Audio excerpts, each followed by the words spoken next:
एक राजा की 7 बेटियां थीं। एक दिन राजा ने अपनी बड़ी बेटी से कहा, बताओ बेटा तुम किसका खाती हो? तो बेटी ने कहा, पिताजी हम आपका दिया खाती हैं।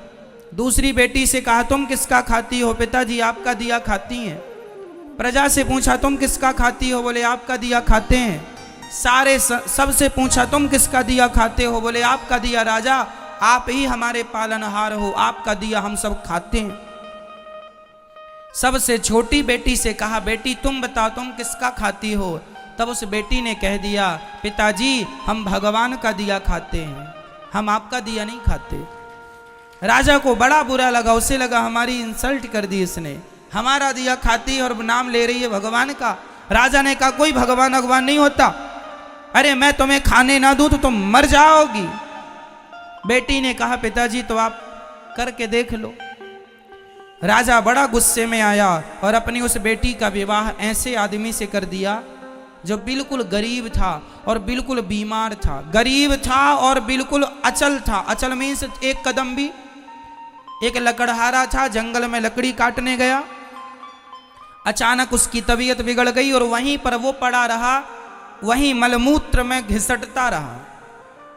ऐसे गंदे आदमी से राजा ने अपनी उस बेटी का विवाह कर दिया कि देखता हूं तू अब कहती है भगवान का खाती हूं तो अब खिलाए तेरा भगवान।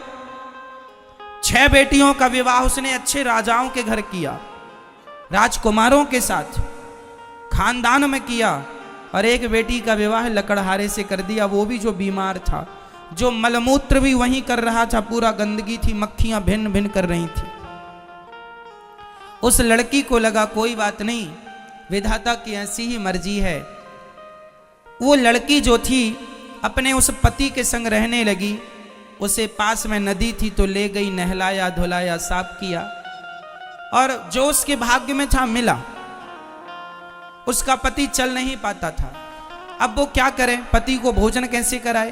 तो जंगल की लकड़ियां बीनती और ले जाके शहर में बेचती, जो पैसा आता उससे कुछ दवाइयां लाती, कुछ रोटियां लाती, खाती, पति को खिलाती, दवाई खिलाती।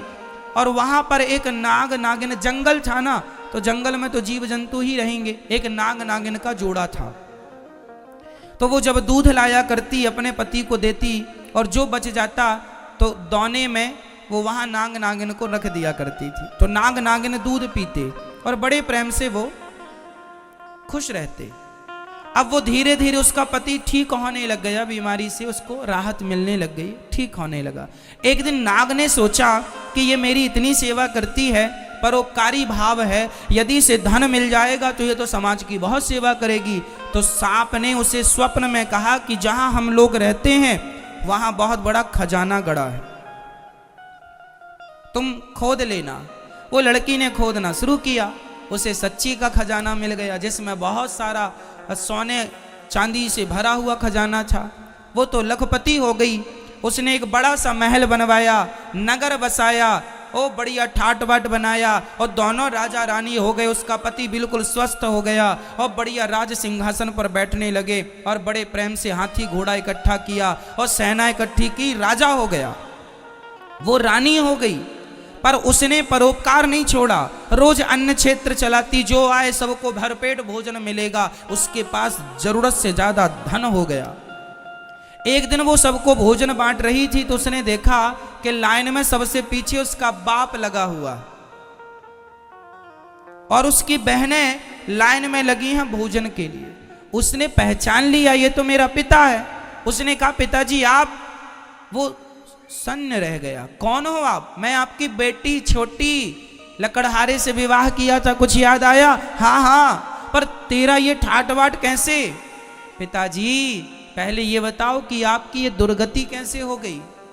बेटी सच्ची कहा था तूने, हम बड़े अहंकार में थे कि मैं राजा हूं, लेकिन मेरी राजगद्दी छीनते देर नहीं लगी, सब नाश हो गया। सारी बेटियां जिन्होंने ये कहा था कि पिता के भाग्य का खाती हैं, आज पिता कुछ नहीं खिला पा रहा है इन्हें, आज तू खिला रही है। तब उस बेटी ने कहा, पिताजी मैंने कहा था ना कि सब अपने अपने भाग्य का और सब भगवान की कृपा का ही खाते हैं, सबको खिलाने वाला भगवान है। हम झूठा ये नाम लेते हैं कि हम किसी को खिला रहे हैं, कोई किसी को नहीं खिलाता, सबके पालनहार भगवान है।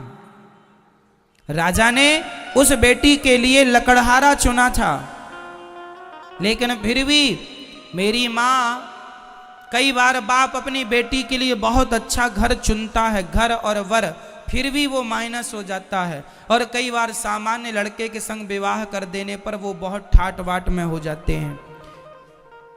सच्ची बताएं, हर आदमी अपना भाग्य लेकर पैदा होता है। ये भाग्य क्या है?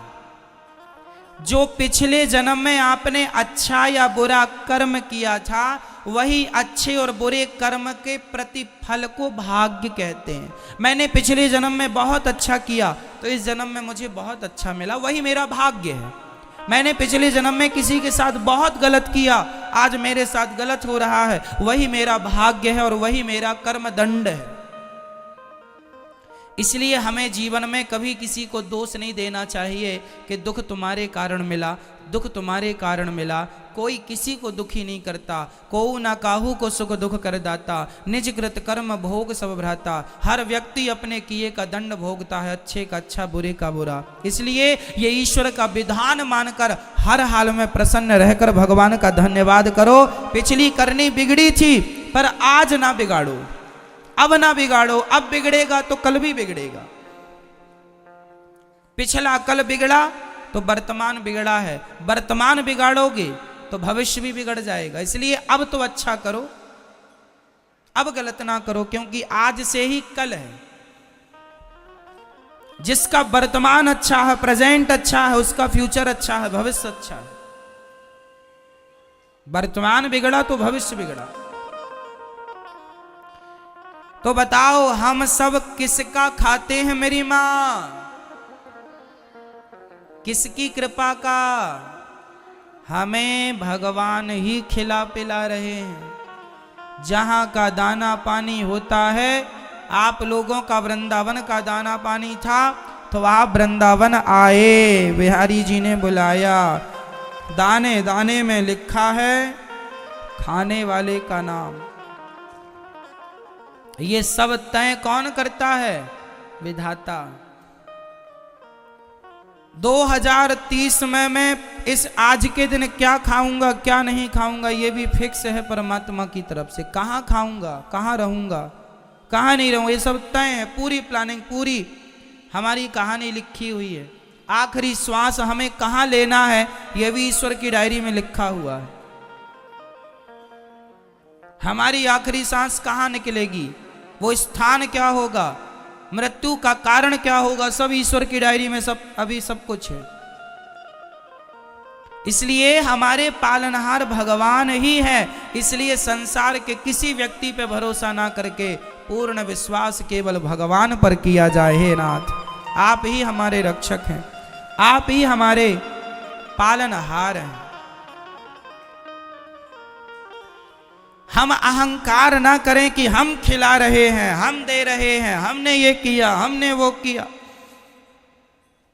आज कुछ लोगों को हम देखते हैं वो ऐसे ऐसे चलते हैं, छाती तान के। जरा सा धन मिल जाए, जरा सा वैभव मिल जाए, आदमी एटीट्यूड पाल लेता है। थोड़ा सा आप लोगों को अहंकार तो नहीं है किसी चीज का? अहंकारी आदमी ना ज्यादा किसी से बात नहीं करता, वो किसी की तरफ देखता नहीं, उससे लगता अरे ये तो मामूली लोग हैं, इसे क्या देखना। किसी को मामूली ना समझना। आपको पता है हाथी जब चलता है तो सूंड से फूंक मारता हुआ चलता है। आपको पता है हाथी सूंड से फूंक क्यों मारता है? क्योंकि हाथी को चींटी से डर लगता है। हाथी किससे डरता है आपको पता है? मैया, हाथी किससे डरता है? क्यों? क्योंकि हाथी चींटी के काटने से मर जाता है। कहां? उसके सूंड से होती हुई चींटी यदि अंदर चली, सूंड उसकी होती है ना, यदि उसकी नाक से होती हुई चींटी अंदर उसके मस्तिष्क तक चली गई और उसके मस्तिष्क में चींटी ने काट दिया तो हाथी मर जाता है। जो हाथी इतना पावरफुल होता है वो एक नन्ही सी चींटी के काटने में मर जाता। पर चींटी सही जगह काटे तो, पांव आंव में काटती रहे तो कुछ नहीं, मस्तिष्क में काटेगी तो। हाथी चींटी को भी छोटा नहीं समझता, इसलिए हमें भी कभी किसी को छोटा नहीं समझना है, सबका आदर करना है, सबका सम्मान। क्यों? क्योंकि सबको ईश्वर ने बनाया है। ये तुम अहंकार ना पालो कि हमने ये, हमने वो, हम ये, हम वो। ना जी, तुम कुछ भी नहीं हो। हमारा और तुम्हारा कुछ नहीं है संसार में, और हमारी तुम्हारी अकड़ भी नहीं चलती। कई लोग कहते हैं कि मैं ना हूं तो तुम मर जाओ। अच्छा, ऐसा भी कर लो। अच्छा ये बताओ, आपके बिना आपका घर चलेगा कि नहीं? बोलो, चलेगा? कई लोग ये सोचते हैं ना, हमारे बाद क्या होगा महाराज, सब अच्छा होगा, तुम मरो। तुम्हारे बाप दादे भी ऐसे ही सोचते थे, हमारे बाद क्या होगा, सब अच्छा हो रहा। बुलाओ जरा उनको, आओ बुढ़ऊ देख लो, कोई काम रुका है? तुम जबरदस्ती टेंशन पालते थे, हमारे बाद क्या होगा। आराम से मरो। किसी के बिना किसी का कोई काम नहीं रुकता। हम जबरदस्ती झूठा अहंकार पाले बैठे। हमारा क्या होगा, सब बढ़िया होगा। आपके जाने के बाद आपके घर में दीपावली भी मनाई जाएगी, हाँ या ना? होली भी मनाई जाएगी, हाँ या ना? है ना? शादी विवाह में आपके घर भांगड़ा बजेगा और आप नाचोगे भी। और जो लोग थे ना बूढ़े, वो सोच रहे थे हमारे बाद क्या होगा, अच्छा होगा, तुम जाओ खाली करो जगह।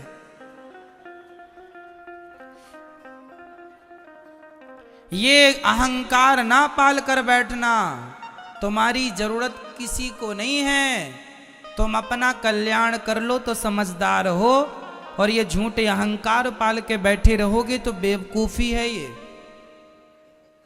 मेरी जरूरत किसी को नहीं है, मैं जबरदस्ती ये कह रहा हूं मेरे द्वारा ये काम हो रहा, मेरे द्वारा ये हो रहा। ना जी, हमारी जरूरत किसी को नहीं। बताओ किसकी किसे जरूरत है? पुरुष कहता है पत्नी की जरूरत है। अरे एक मर जाए तो दूसरी ले आता है, हाँ या ना? बोलो हाँ या ना? और पत्नी कहती है पति मेरी जरूरत है, पति चला जाए तो दूसरा ले आती है। सारी नहीं पर बहुत सारा ऐसा भी है। कुल मिलाकर किसी को किसी की जरूरत नहीं है।